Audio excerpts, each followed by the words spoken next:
Rome spent 300 years trying to destroy Christianity. They persecuted it. They executed it. They burned it. They banned it from public spaces. They made it illegal to even possess a Bible. In 64 AD, Emperor Nero blamed Christians for a fire in Rome and had them hunted down and killed. Some were crucified. Some were torn apart by wild animals in the arena. Some were dipped in tar and set on fire to light Nero's garden at night. Rome threw everything they had at Christianity, the full power of the greatest empire in the world. Unlimited resources, unlimited violence, absolute authority. And Rome failed, completely, utterly, spectacularly. Not only did Rome fail to destroy Christianity, Rome accidentally became Christianity's greatest distributor. Rome's persecution scattered believers across the empire. Rome's roads became highways for the gospel. Rome's cities became centers of Christian expansion.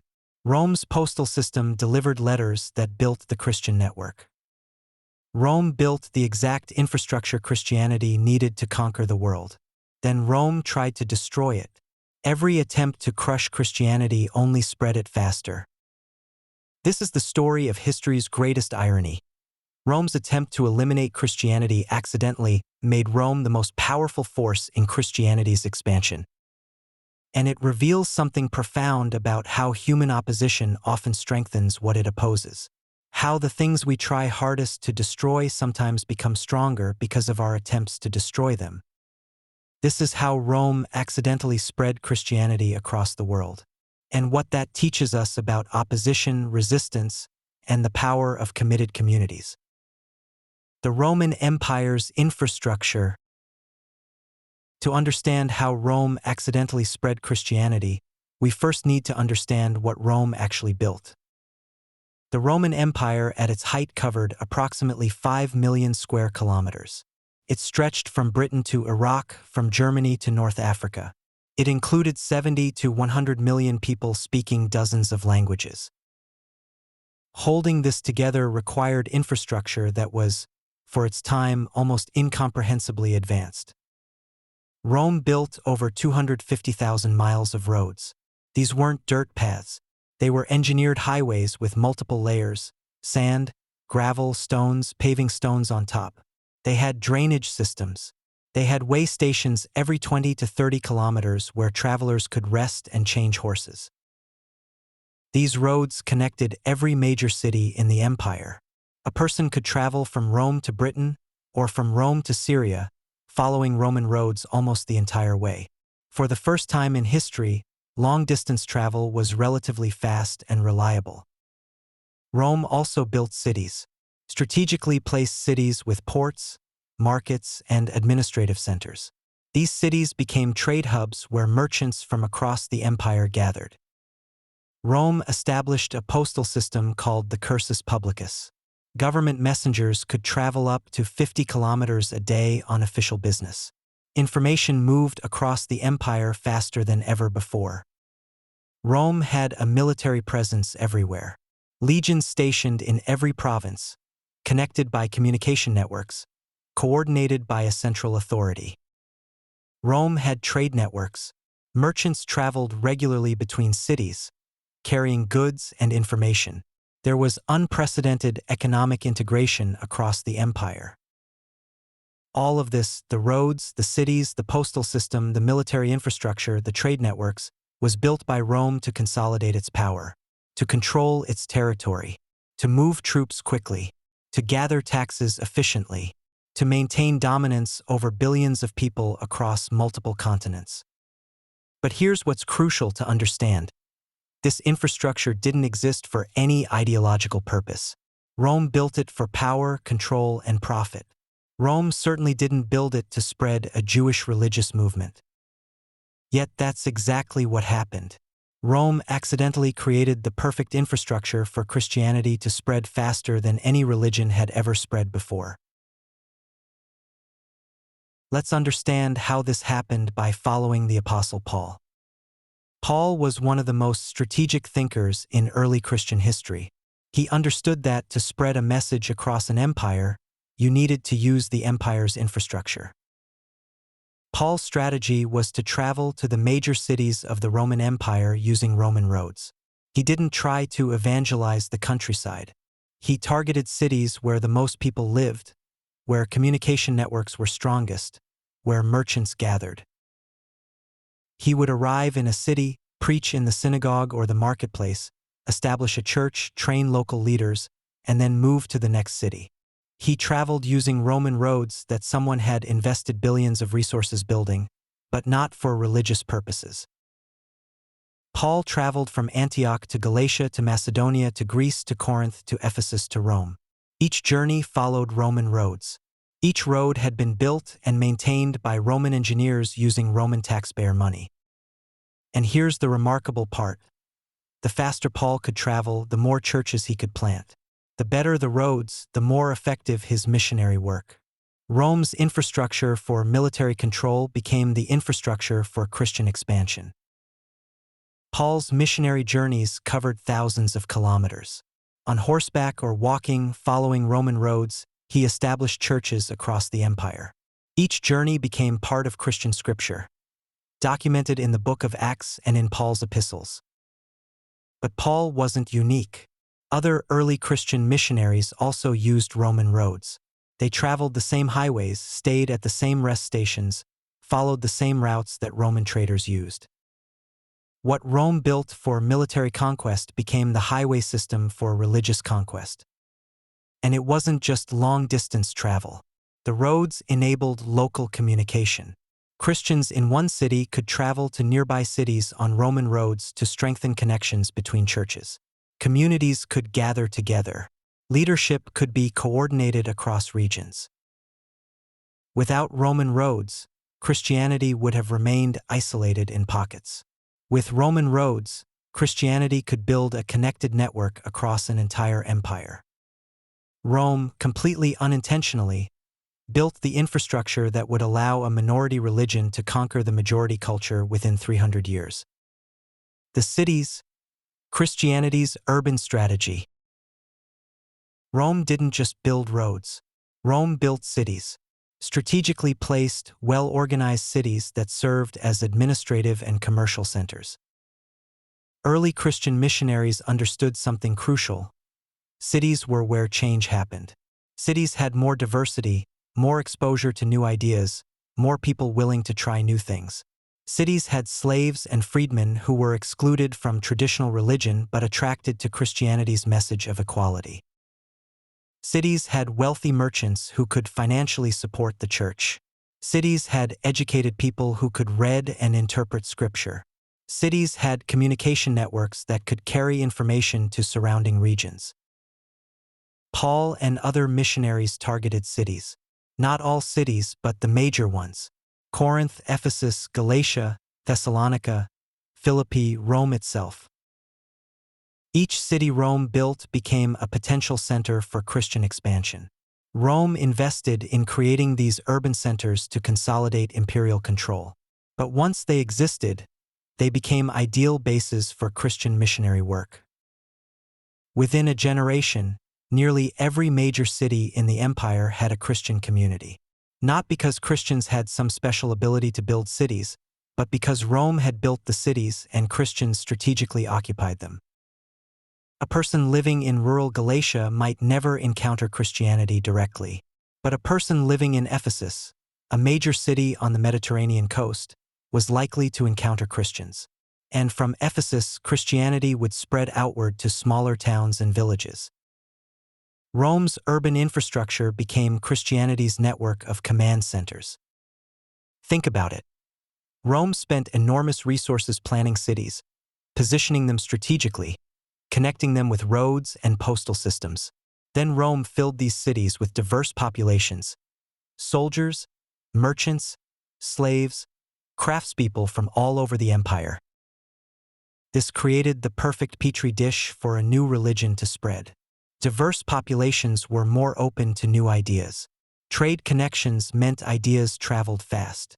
Urban centers meant information could be communicated to surrounding regions. Rome accidentally created the ideal conditions for Christian expansion. And then Rome tried to destroy Christianity using the same cities that Christianity was using to expand. This is where the irony becomes truly stunning. Rome tried to crush Christianity through persecution. When persecution didn't work through isolated incidents, Rome escalated. They made Christianity illegal. They executed Christians publicly. They imprisoned them. They confiscated their property. But here's what happened. Persecution scattered Christians. When Rome persecuted Christians in one city, believers would flee to other cities. Those believers would carry their faith with them to new regions. They would establish churches in new locations. Persecution became an unintended distribution mechanism. A Christian fleeing persecution in Rome might flee to Alexandria. A Christian fleeing persecution in Jerusalem might flee to Antioch. And in each new city, they would begin proclaiming the gospel. Rome was literally pushing Christian believers across the empire, and each one became a missionary in new territory. But it gets more ironic than that. When Rome executed Christians, they often did it publicly, in arenas, in public squares, with crowds watching. The goal was to terrorize people into rejecting Christianity. The thinking was, if you see what happens to Christians, you'll be afraid to become Christian. But it backfired, spectacularly. When non-Christians watched Christians die peacefully, praying for their killers even as they were being executed, something unexpected happened. People were moved. They were impressed. They were disturbed by the courage. They wondered, what belief is worth dying for? In many cases, observers of Christian martyrdoms converted to Christianity. The public executions Rome designed to discourage Christian conversion actually encouraged it. Rome was creating martyrs. Martyrs became heroes. Heroes attracted followers. Rome's violence became Christianity's greatest recruitment tool. By the 3rd century, being Christian meant risking death. This meant that Christians who converted were deeply committed.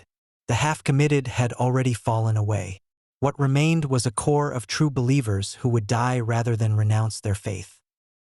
This kind of commitment is unbeatable. Rome could persecute it, but they couldn't break it. The more Rome persecuted, the more committed the remaining Christians became. And the committed ones were the most effective evangelists, because when someone is willing to die for their faith must be real. And real faith is contagious. Rome persecuted Christianity for 300 years. Every year of persecution scattered more believers, created more martyrs, strengthened the commitment of remaining believers, and attracted more converts. Rome's weapon became Christianity's strategy. Rome's persecution was Christianity's expansion plan. Rome built a sophisticated postal system. The cursus publicus allowed government messages to travel across the empire quickly. Official messengers could cover 50 kilometers a day. Important messages could travel from Rome to Syria in a matter of weeks. This postal system existed for one purpose: to keep Rome's vast empire coordinated, to allow the emperor to send orders to distant provinces, to allow provincial governors to report back to Rome. But Christians discovered something.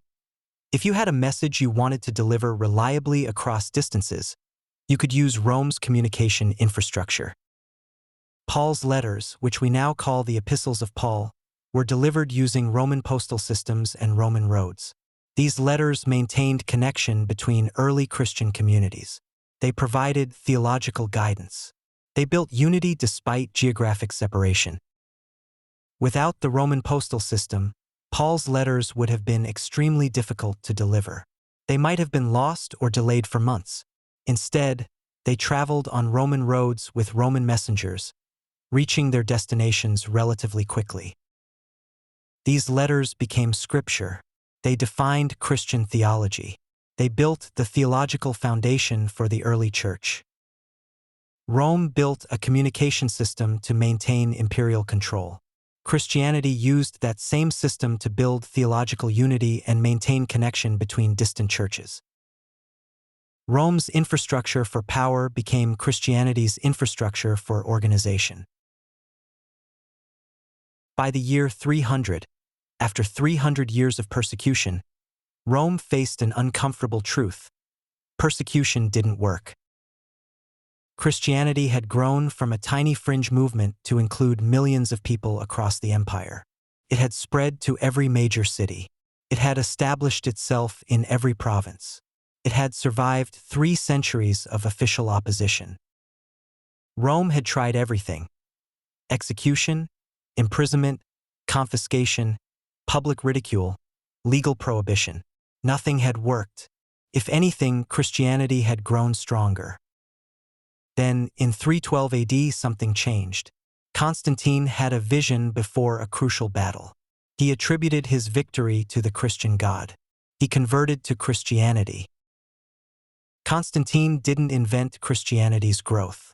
He didn't cause Christianity to spread across the empire. Christianity had already done that.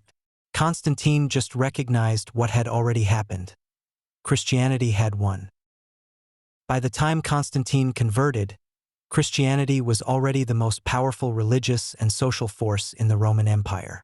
Constantine simply aligned the political power of Rome with the religious power that Christianity had already built. But here's the crucial point. None of this would have happened without Rome's infrastructure. Rome's roads enabled Christian missionaries to travel and plant churches. Rome's cities provided the hubs where Christianity could establish strongholds. Rome's postal system allowed Christian leaders to communicate and coordinate theology. Rome's persecution scattered Christians across the empire, spreading the faith to new regions. Rome's public executions created martyrs that attracted converts. Rome tried to destroy Christianity. Instead, Rome accidentally provided everything Christianity needed to conquer Rome. It's one of history's most stunning ironies. The system Rome built to maintain control became the system Christianity used to transform Rome. The power Rome wielded to persecute Christianity actually strengthened Christianity. The opposition Rome mounted accelerated Christian growth. What does this teach us? First, it teaches us that opposition often strengthens what it opposes. When Rome persecuted Christianity, Rome assumed persecution would weaken it. Instead, persecution strengthened Christian commitment and scattered believers across the empire as missionaries. This has played out repeatedly throughout history. Communism tried to eliminate religion. Religion survived and often thrived in communist countries. Authoritarian regimes try to suppress dissent. Suppression often strengthens dissent. Opposition creates martyrs, and martyrs create movements. Second, it teaches us that infrastructure built for one purpose can be repurposed for another. Rome built roads, cities, and communication systems for imperial control. Christians used that same infrastructure for religious expansion. The infrastructure was neutral. Its impact depended on who used it and how. This is relevant today. Technologies built for corporate profit can be used for activism. Platforms built for entertainment can spread messages of social change. Infrastructure is just infrastructure. What matters is who uses it and for what purposes. Third, it teaches us about the power of committed communities. Christianity didn't spread through force or coercion. It spread through committed believers who were willing to sacrifice everything for their faith. They didn't need armies or government support. They just needed the courage to keep going despite opposition. This suggests that movements succeed not primarily through resources or power, but through commitment and courage. The most powerful force isn't military might or government authority. It's people willing to sacrifice for something they believe in. Fourth, it teaches us about unintended consequences. Rome never intended to spread Christianity. Rome's intentions were the opposite. But Rome's actions had unintended consequences that ultimately favored Christianity. Rome built infrastructure that Christianity could use. Rome's persecution scattered Christians, spreading the faith. Rome's public executions created attractive martyrs. This is a humbling lesson. We often can't predict the consequences of our actions. The systems we build to solve one problem might create opportunities for something else.